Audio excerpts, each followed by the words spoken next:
तो इसके लिए हम एक एग्जांपल लेते हैं। 2 बाई 2 मतलब 2 डिजिट और multiply by single digit. Suppose if we take the example, let's take an example of 24 multiply by 7। ठीक है, एक एग्जांपल लेते हैं 24 मल्टीप्लाई बाय 7। अब इसको लैटिस मेथड ऑफ मल्टीप्लिकेशन से सॉल्व कैसे करते हैं। तो जैसे कि मैंने आपको बताया कि हम स्क्वायर की हेल्प से इसको सॉल्व किया जाता है। तो स्क्वायर पहले, जैसे ये इस साइड वी हैव 2 डिजिट्स, हमारे पास 2 डिजिट्स हैं, this is 2 and this is 4। इनको सेपरेटली हम स्क्वायर में ऐसे डिस्ट्रीब्यूट कर देंगे। तो 1 square is for 2, 1 square is for 4। इसको सिंपल वे में मैं बच्चों को ये भी कह के बताता हूँ कि 2 के लिए x स्क्वायर, 4 के लिए x square, that is 1 home for 2 and 1 home for 4। एक 2 का घर होता है, एक 4 का घर होता है। अब ये 7 जो है ये दोनों का दोस्त होता है, जैसे 2 का भी दोस्त है और 4 का भी दोस्त है। अब इस हिसाब से ये दोनों के साथ रहना चाहता है, लेकिन दोनों के अलग अलग घर हैं, तो इसलिए he is a common friend of both of them. तो हम 7 को यहाँ पे लिखेंगे। अब next step to solve this is, जैसे हमें पता है स्क्वायर्स में डायगोनल्स होता है, रेक्टेंगल में भी डायगोनल्स होता है। तो स्क्वायर्स में हम इस तरीके की एक डायगोनल से उसको 2 हिस्सों में डिस्ट्रीब्यूट कर देंगे। अगेन ये 2 का जो घर होता है, 2 का जो स्क्वायर होता है, उसको भी 2 हिस्सों में हम डिस्ट्रीब्यूट कर देंगे इस तरीके से।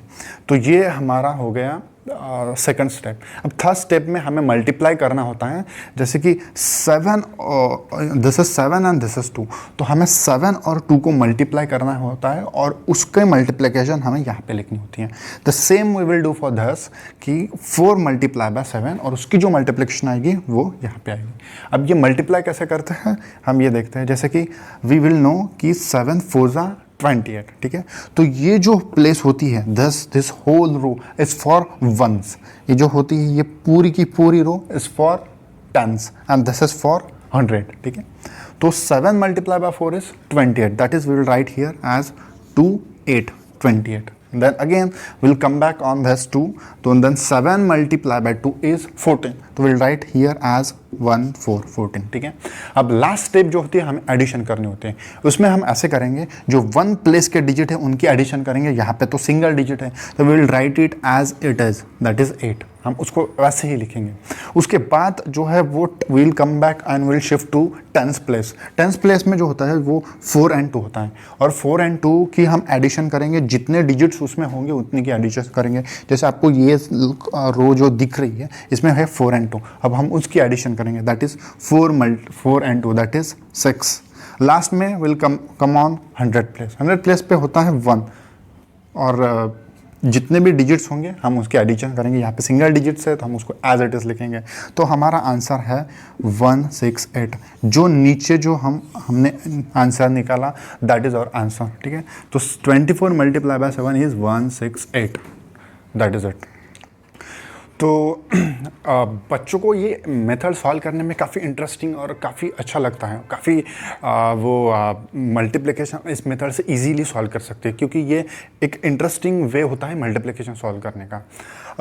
जैसे एक इसमें काफ़ी छोटी सी बात होती है जो ध्यान में रखनी होती है। जैसे अगर हमने कोई भी हम अगर स्क्वायर निकालते हैं, सपोज 2 बाय 1 का जो स्क्वायर होता है, 2 बाय 1 का जो हम सिंगल स्क्वायर निकालते हैं उसमें डायगोनल्स निकालना इजी होता है और उसको डिस्ट्रीब्यूट करना हमें इजी होता है। लेकिन जैसे ही ये स्टेप्स आगे बढ़ती जाती है, जैसा कि 3 बाय 3, 4 बाय 4, 5 बाय 5, तो उसमें बॉक्सेस उतने ज़्यादा बढ़ जाते हैं, तो कॉम्प्लेक्सिटी थोड़ी बढ़ जाती है। तो उसको ईजी वे से समझने के लिए एक सिंपल सा तरीका होता है कि आपको जैसे हम आगे जो नेक्स्ट पार्ट है हम उसमें देखेंगे ही, तो ईच एंड एवरी स्क्वायर में आपको सिंगल वो लाइन निकालनी पड़ती है ताकि आपको डिफिकल्टी ना जाए। वो कैसे हम आगे वो देखेंगे।